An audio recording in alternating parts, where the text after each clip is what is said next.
This is the final part of my Spongebob Battle for Bikini Bottom jumpless run. Obviously I can't jump, also the only banned glitch is the big taxi glitch. Special thanks to fellow YouTuber and no jump enthusiast HunterDJohny I for helping me with multiple things in this video. He commented on the last part and was also doing a jumpless run of his own. We helped each other out, so he gave me in-depth information about parts I couldn't get past myself. If you want to see that conversation, I pinned his original comment. He even went so far as to share his screen to show and explain things. With his permission, I'll be showing footage of him playing and explaining things at times. We even ended up doing some things differently, so when that happens, I'll be showing those differences. For the first spatula of this episode, I was watching a speedrun and saw someone do this, so I tried to mirror what they did and it worked. I don't really understand how it works, but I'm not complaining. That's spatula 65, 10 more to go. If you bubble bowl against this tape, you get put in a weird state where you can bash out of Hans, still keeping invincibility. You need it long enough to fall through the goo, but not too long or you'll fall out of the map. Now you can explore with a whole new perspective. Unfortunately, without jumping, the goo damage boost forces you back into the goo, so I wasn't able to get on land. The carnival isn't loaded in enough either, so this glitch doesn't really help me. I spent way too long trying to get this slick to target the last platform so it could damage boost me to the next area. And I could go into how hard it is to manipulate the slick's AI, but I don't want to waste your time like I wasted mine. You know how in the last video I said I hopefully wouldn't make any more embarrassing mistakes? Well, this is kinda my first playthrough and I thought the clam made the goo drain. Nope, the button does. Thanks HunterDJohny for that one. For the record though, I think my idea was possible, albeit pointless. All we have to do now is fall and move along the intended route. That's spatula 66. Getting to the next part is a bit tricky and a lot cool. Bash upwards, then bounce. This will put you in a state like you're about to wall jump, but don't worry, I'm not about to do that. Instead, I got damage boosted into the platform I made sure to put behind me. It took me a couple of tries, but the cruise bubble can hit the button, moving Spongebob and the platform to the next area. And that means spatula 67 is as good as mine. I moved the platforms so they're together like this. You don't even need a damage boost to get on the shorter one. From there, I got on the other platform. A damage boost is enough to make it between these two platforms. A couple more damage boosts later and spatula 68 is acquired. This is where my run and HunterDJohny's run deviate a little bit. I took the direct approach by going forward onto the floating platforms, whereas he went the less obvious but actually easier way. Either way, it's possible to get to this bus stop and turn into Sandy. Cause, you know, this wall jump certainly isn't happening. Unfortunately for us, there's no ledge to grab in this entire area, so the infinite lasso glitch can't get started. I tested to see how up I needed to be to lasso, and being on this plank is high enough. Getting to that height is the problem. Despite my efforts, no matter what I tried, I just couldn't reach it.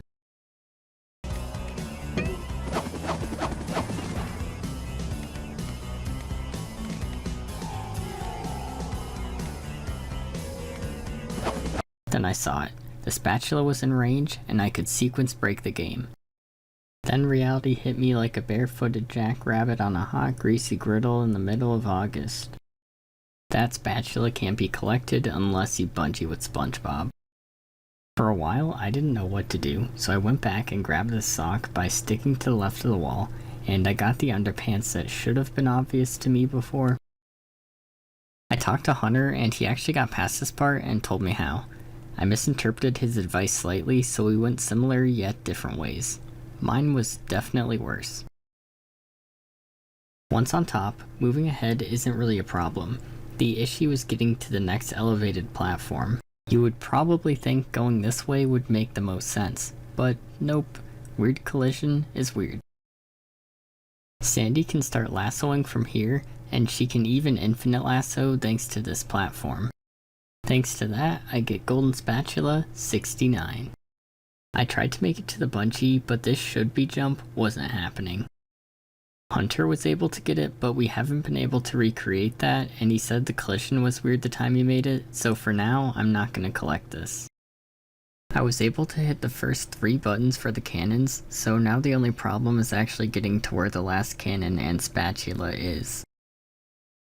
And oh boy is this jump annoying. Lowering the chuck is bad enough, getting damage boosted at the right spot to knock Spongebob up is worse. What I did was get the chuck to follow me, bash up so that the chuck fires at the apex of the bash, wand to position Spongebob, move forward slightly, then bash again for the perfect damage boost.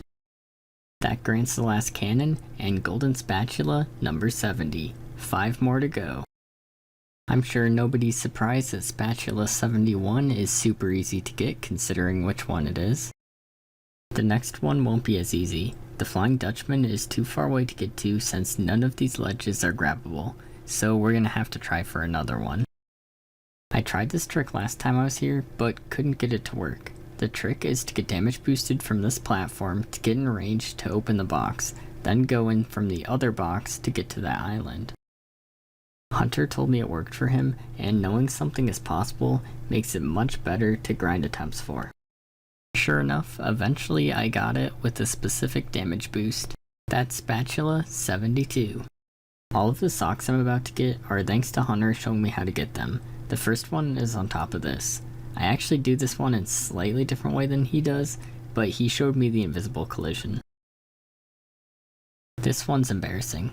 I didn't realize you could still stand on part of the platform when it falls. You can actually get semi-far in this cave if you use the goose knockback in your favor. The hardest part is getting across the tikis, but other than that, it's 2 free socks. Patrick can get damage boosted upwards twice to get the ice. Using it, I get 2 more socks. The last one requires a semi-precise bounce to land on collision. That's 10 socks, meaning we can buy golden spatula number 73 from Patrick. I'm going to let Hunter explain this one. This was him explaining to me how to get the one on Shady Shoals. My microphone didn't get recorded, but he could hear me. But since you can't jump, you have to like bubble bash here and then do some weird stuff to get here. Yeah, and I mean once you're there, it's like fairly simple. It's just like tapping back, then immediately pressing your bash, and then pressing forward again. Oh, and spinning at the end. Yeah, and so you can just climb. And it's actually like really easy. You can't even like mess it up. Yeah, and once you're high enough, you can. Yeah. Sometimes, like when you get to a certain level, you can't get higher for some reason. I'm not sure why, but then your angle is kind of off. Well, let me see if I can get on top or if I get stuck.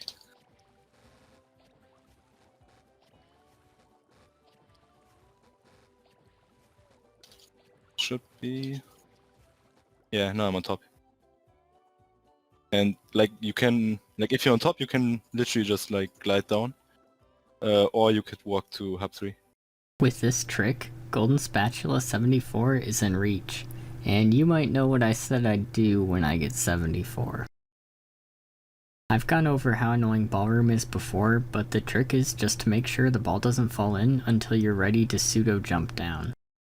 So yeah, that's golden spatula 75. I can't believe it, but there's only one thing left to do. I just used the exploit where you literally can't get hit in the first phase, so all that matters is the second one. The moving platforms make some of the platforming tricky, but it's not too bad. A generous checkpoint solves the worst section for us. I mean, the checkpoints in general make this boss no real issue. Finishing off all the other parts is super simple, which means it is possible to beat Spongebob Battle for Bikini Bottom Rehydrated without jumping, and even without the taxi glitch too.